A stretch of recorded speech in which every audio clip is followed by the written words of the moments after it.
Oh, sabotage, sabotage, sabotage. Indiana Fever gets smacked by the LA Sparks by 14 points. Caitlin Clark being sabotaged by this trash-ass head coach, this trash-ass organization. Trade her already. Just trade her. This is garbage, bro. I'm sick of watching this stuff. She was sabotaged today. The most she played was 3 minutes and 10 seconds at one time. That is sabotage. It's malpractice. There was no point in her even playing today if this is the plan. I'm sick. Clark is. We're going to play her for 2-minute spurts, and then we're going to take her out, and she's going to go sit on the bike for 15 minutes. Then we're going to put her in. She's going to play 2 minutes. Then we're going to take her out. She's going to go sit on the bike again. Like, dog, if this was the plan, pardon the language, I'm done. I'm done. Screw Stephanie White. Screw the Indiana Fever. Screw Amber Cox. Fuck them all. Fuck them all. I don't care. Pack them up. Just trade her already. She's already in Los Angeles. Just finalize the trade. It is clear that you guys don't want her. Y'all are not building a team around her. You guys are building the team around Kelsey Mitchell. Kelsey Mitchell can score the ball. I'm not taking away from Kelsey. She's a ball hog, but she can score. She had 29 today. She picked it up in the second half. She was shooting like 30. The most she played was 3 minutes and 10 seconds. Now, I get it. She's on a minutes restriction. If the minutes restriction was for Caitlin Clark to play 15 minutes, what is the point? What is the point? If she can't play at least 22, 23 minutes, there's no point in playing her. What's the point in playing her 15 minutes? It's no point. It was. Welcome back to WNBA Trends, where we cut through the noise and find what actually matters. The Fever lost to the Sparks 106-92 Wednesday night, and by halftime, the word sabotage was already trending across social media. Caitlin Clark played 16 minutes on a minutes restriction, her longest single stretch just over 3 minutes, and the internet immediately decided the coaching staff was intentionally undermining her. Before you dismiss that as just fan anger, understand this: we've been here before. In May, the exact same substitution pattern happened during a Portland blowout, and the same conspiracy theory went viral then, too. So the question isn't whether fans are upset. The question is whether they're upset at the right people. Here's what happened Wednesday night in Los Angeles. Clark was making her first appearance in 2 weeks after a back injury kept her sidelined. The medical staff put her on a minutes restriction. Stephanie White cycled her in and out of the game repeatedly through the first 3 quarters. The pattern looked like this: 2 minutes on, bike for 15 minutes, back in for 2 more minutes, out again. This isn't a rumor. The box score documents every substitution. And if you're someone who believes a professional coach would sabotage her own franchise player, that's the evidence that makes the anger feel justified. But here's what most of the reaction missed.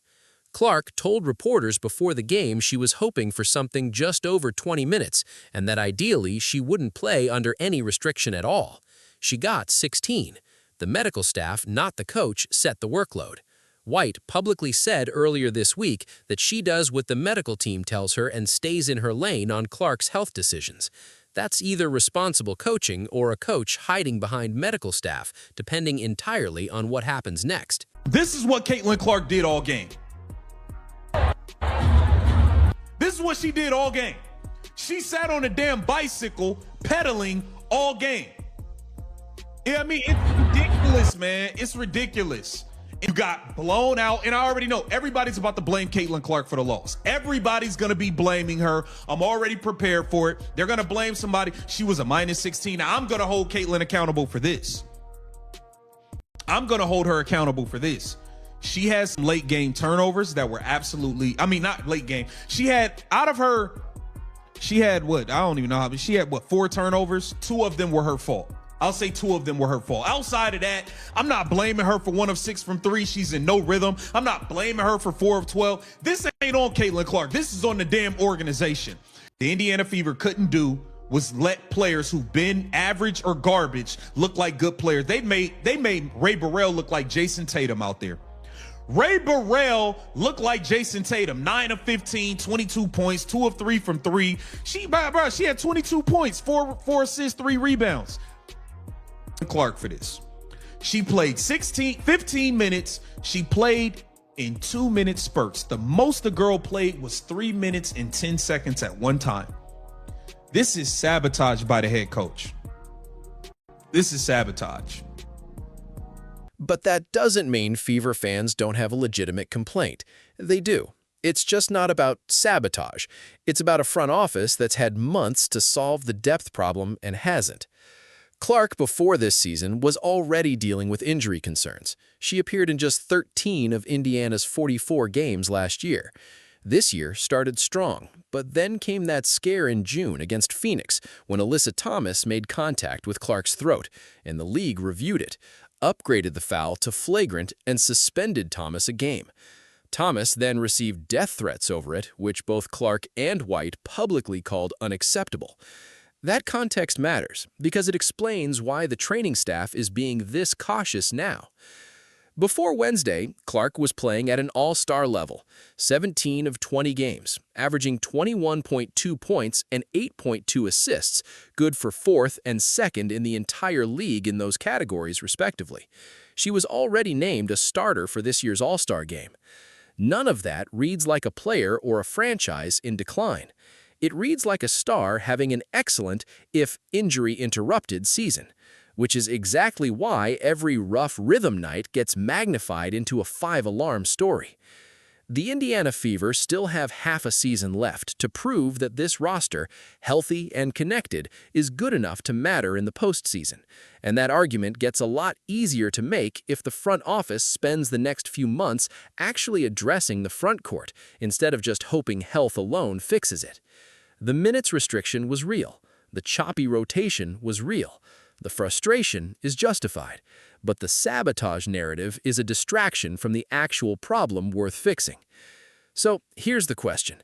Is this genuinely a front office mismanaging its franchise player, or is it a fan base finding a villain? Because the real explanation that the roster isn't deep enough yet is just harder to accept. Drop your answer in the comments. Like this if you want more breakdowns like this one, and subscribe so you don't miss the next move this team makes. This organization is a joke. Caitlin Clark, your brand, your reputation is being tainted by this organization, and you need to wake the hell up and see what's going on. You need to get the hell away from these people. You need to get away from here. You need to demand a trade. Where the hell is Aaron Kane? Can you do something for a change? Where the hell are you? Get Caitlin Clark out of this sabotaging organization with this bum of a coach. This is ridiculous. Caitlin Clark is just being sabotaged nonstop, man. I am disgusted. I am disgusted with what I saw today. What says you?